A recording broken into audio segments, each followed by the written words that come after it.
Hey guys, it's me, Dal, and we're going to continue actually from chapter 5, verse 15, not 13. I had to stop myself last time, so apologies. So we're looking at Genesis chapter 5, verse 15. So here we go. Mahalo was 65 years old when he fathered Jared. Mahal lived 830 years after the birth of Jared and his father's sons and daughters. So Mahal lasted not 895 years, then he died. Jared was 162 years old when he fathered Enoch. Jared lived 800 years after the birth of Enoch, and he fathered sons and daughters, so Jared's life was 962 years, then he died. Enoch was 65 when he fathered Methuselah, and after the birth of Methuselah, Enoch walked with God 300 years and fathered sons and daughters. So Enoch's life lasted 365 years. Enoch walked with God, and he was not there because God took him.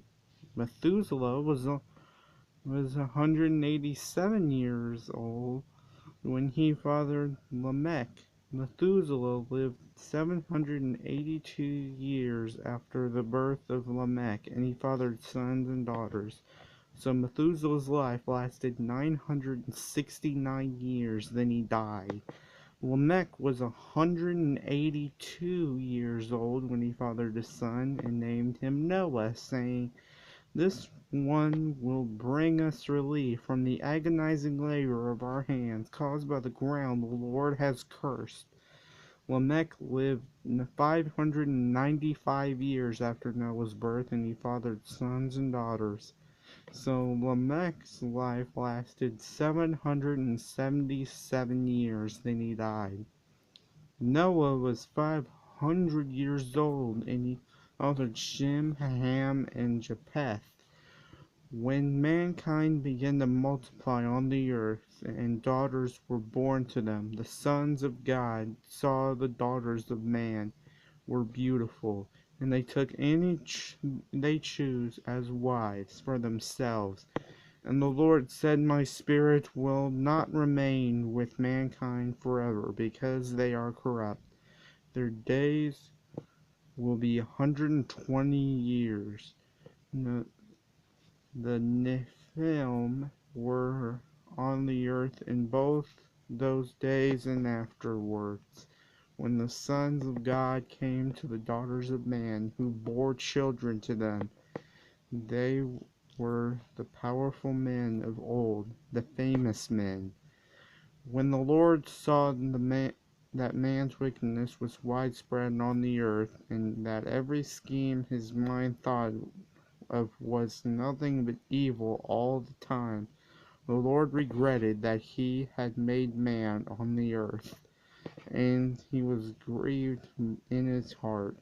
Then the Lord said, "I will wipe off the face of the earth man, whom I created, together with the animals, creatures that crawl, and birds of the sky, for I regret that I made them."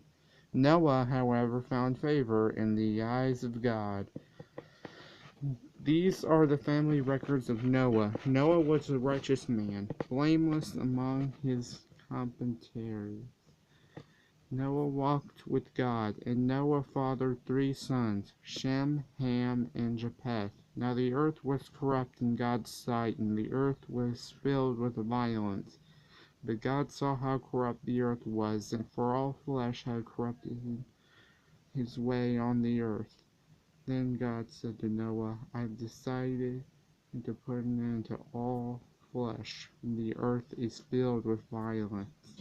Because of them, therefore, I'm going to destroy them along with the earth. Make yourself an ark of gopher wood. Make rooms in the ark and cover it with pitch inside and outside. This is how you are to make it. The ark will be 450 feet long, 75 feet wide and 45 feet high. You are to make a roof, finishing the sides of the ark to within 18 inches of the roof. You are to put a door on the side of the ark, make it lower, middle, and upper deck.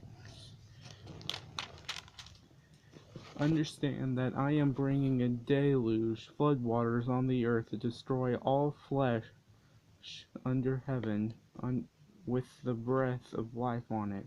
Everything on the earth will die, but I will establish my covenant with you, and you will enter the ark with your sons, your wife, and your sons' wives. You are able to bring into the ark 2 of every living thing, male and female, to keep them alive with you. 2 of everything, from the birds according to their kinds, the livestock according to their kinds, and every animal that crawls on the ground according to its kind will come to you, so that you can keep them alive. Take with you every kind of food that is green. Gather it for you and for them. And Noah did this. He did everything that God commanded him. And I'm going to have to stop for now. So join us in the next part, where we're going to continue into chapter 7 of the Bible of Genesis. Chapter 7 of Genesis. We're getting to the end. It will be great at the end. Trust me. I know. God bless your household. Goodbye.